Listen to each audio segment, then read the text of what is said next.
ఆశీర్వాదం తోడు ఉండగా మీ భవిష్యత్తు వెలుగుల పండుగ.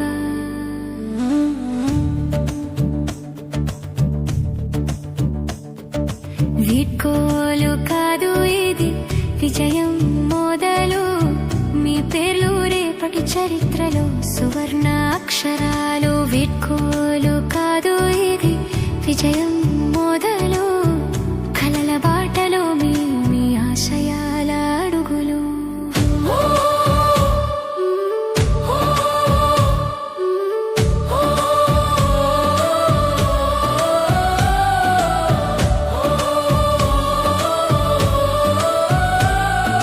పుస్తకాల్లో నేర్చుకున్న ప్రతి అక్షరం జీవితం